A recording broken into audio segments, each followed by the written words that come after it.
कहते हुए महाराज मेरी नैया में लक्ष्मण राम गंगा मैया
राजा दशरथ के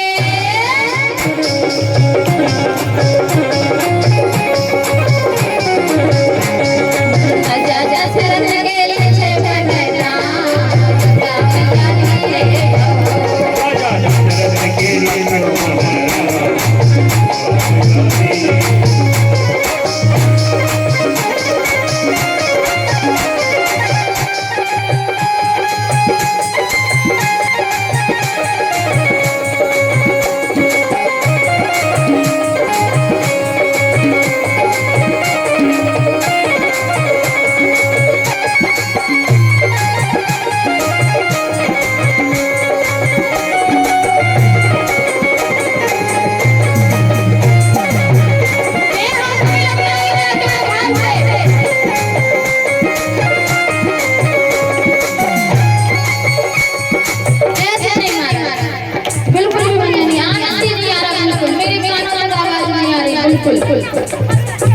मैं नहीं बोलूंगी, आज आप बोलेंगे तो बोलिए मेरा सभी लोग।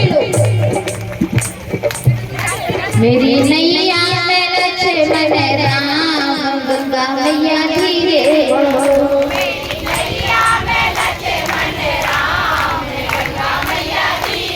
अभी आवाज यहाँ तक आई नहीं है, यहाँ तक आई महाराज ऊपर मेरे उनके पीछे नहीं आ रही। हाथी बाबा को सुनाई नहीं दे रहा और महाराज गा कहते सो वहां जाएगी मुक्तेश्वर धाम तक तो पहुंच जाएगी महाराज, ज्यादा नहीं कहूँगी। तो ये बार सभी लोग पूरे हाथ उठाकर लंबे लंबे, क्यों हाथ नहीं दिए क्या भगवान? दिए उठाओ। मेरी नैया में लचे बने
महाराज आज ऐसा लग रहा है कि यहाँ पर कथा हो रही है।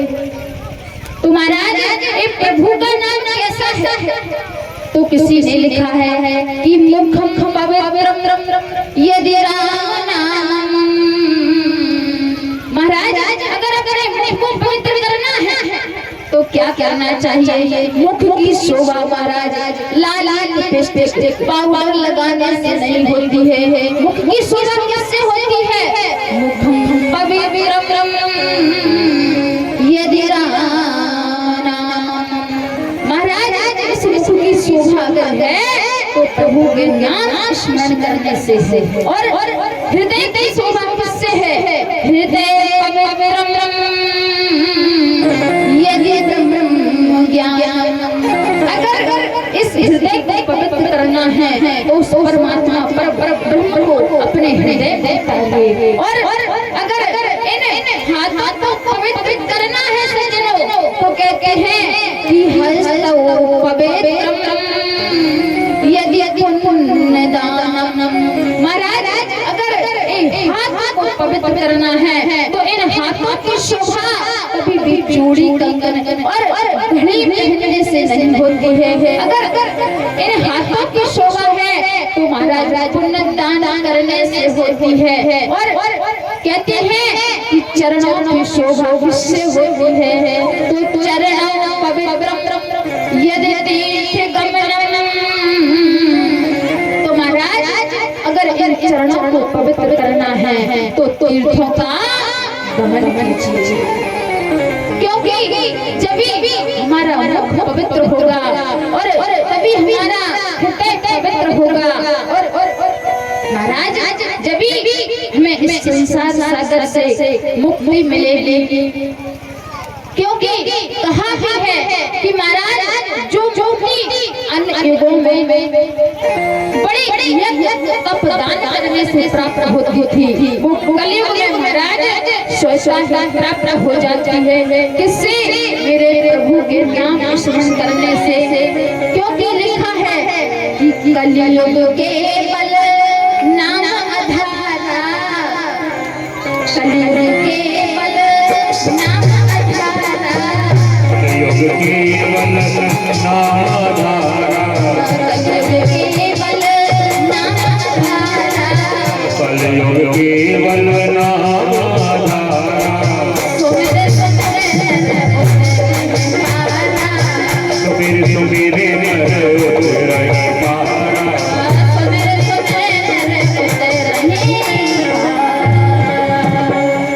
कलयुग केवल नाम आधारा और सुमिर सुमिर नर उतरहि पारा।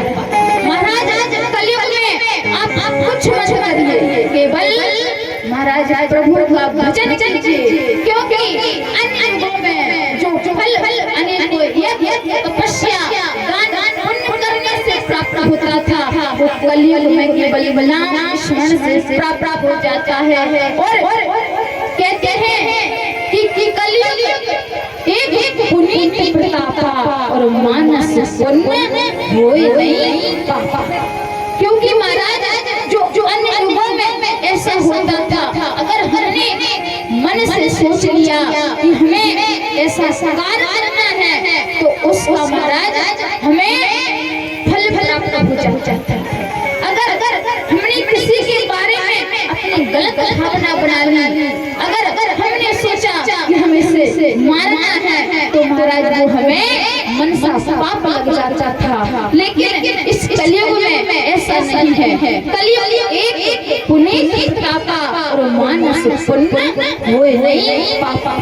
इस कलयुग का ये प्रताप है जो अन्य युगों में ऐसा होता था, लेकिन इस कलयुग काल ऐसा नहीं है। क्यों नहीं है? क्योंकि इस कलयुग काल में तो महाराज अगर हम अपने मन में सोच ले कि हमें मंदिर जाना है और महाराज मंदिर जाएंगे नहीं, बस एक बार मन में विचार कर ले तो महाराज उस मंदिर जाने का फल हमें घर पर भी प्राप्त हो जाता है। लेकिन ऐसा अन्य युगों में नहीं होता था। इसीलिए तो कहा है कि रामायण सुर की छाया। और इस रामायण को कलिकाल की सुर की छाया कहा गया है। कल्प वृक्ष रूपी वृक्ष कहा गया है महाराज। क्योंकि इस रामचरितमानस को पढ़िए और अपने हृदय में उतारिए। इस प्रकार से आज कहते हैं महाराज कि आज केवट ने प्रभु राम को पार किया। महाराज श्री ने बड़ी सुंदर चर्चा सुनाई आपको। और जैसे मेरे प्रभु से आज उतर कर मेरे प्रभु जाते हुए, तो आज जैसे ही मेरे प्रभु ने सोचा कि बड़ी कुछ तब कहते हैं कि ये जान मन मुद्री मुद्रित, जैसे ही मुद्री मेरी मैया जान किशोरी जी ने आज राघवेंद्र सरकार के हाथों में थमा दिया। लेकिन आज मैं इस व्यासपीठ से एक कहना चाहूंगी कि धन्य है वो मैया जानकी कि अपने पति के महाराज मन की मनस्थिति को भाव समझ गई और तुरंत अपने पिता के द्वारा दी हुई उस मुद्रिका को अपने शिष्य के हाथ में थमा दिया। लेकिन अगर इस कली काल की मेरी माता बहनें होती तो महाराज कहती, अरे हमारे बाप हम न देने वाले, तुरंत मना कर देती, अरे आप जेल हो रही है हो जाए, आप जहाँ जाना है जाइए, लेकिन ये मेरे मायके का सामान है महाराज, ये मेरे पिता ने दिया है, इसे मैं आपको नहीं दे सकती। लेकिन वो धन्य मैया जानकी कि उन्होंने अपने हाथ से उतार करके मुद्रा आज भगवान राघवेंद्र सरकार के हाथों में दे दी महाराज। और जैसे ही ऐसा कहा जाता है तो जिस मुद्रिका को मैया जानकी जी ने राघवेंद्र सरकार को दी है, उस मुद्रिका को जिस समय मैया जानकी का पृथ्वी से प्राकट हुआ था, उस समय उत्सव चल रहा था, जब महाराज जनक जी के लिए स्वयं देवराज इंद्र ने वो मुद्रिका प्रदान की। और कहती हैं एक जो मुद्रिका है और एक महाराज चूड़ामणि है। और उधर रामलला सरकार की प्राकट्य के समय मैया कौशल्या के लिए स्वयं इंद्राणी ने जाकर चूड़ामणि प्रदान की। तो सज्जनों, इस मुद्रिका का प्रभाव था कि ये मुद्रिका जहाँ भी रहेगी वहाँ का राजा युद्ध तो करेगा, परास्त होगा, लेकिन कभी भी उसकी जीत नहीं हो सकती। और चूड़ामणि का प्रभाव था कि महाराज ये जहाँ पर रहेगी वहाँ पर हजारों युद्ध हो जाए, लेकिन महाराज उस राजा की जीत हार नहीं हो सकती। तो इसलिए यही मुद्रिका आगे चलकर फिर आपके लिए कथा श्रवण करने को प्राप्त होगी। वही मुद्रिका जिस समय हनुमान जी महाराज मैया जानकी की खोज के लिए गए थे, तब जो मुद्रिका आज मैया जानकी ने प्रभु राम को सौंप दी, वही मुद्रिका मेरे हेमंत लाल मैया जानकी की खोज के समय राघवेंद्र सरकार ने दी थी कि हे जानकी, ये वही मुद्रिका है जो तुमने मुझे उस घाट पर प्रदान की थी। और उधर से स्वयं मैया जानकी ने अपने महाराज सिर से चूड़ामणि को उतार कर दिया था कि चूड़ामणि देने का यही भी बात था महाराज कि मैया जानकी जी प्रभु राघवेंद्र सरकार के चरणों में अपने अनुराग को जताती हैं कि प्रभु मेरा आपके चरणों में इस प्रकार से अनुराग है। और आज जैसे मेरे प्रभु अब तो उस घाट से जाने लगे, तब आज केवट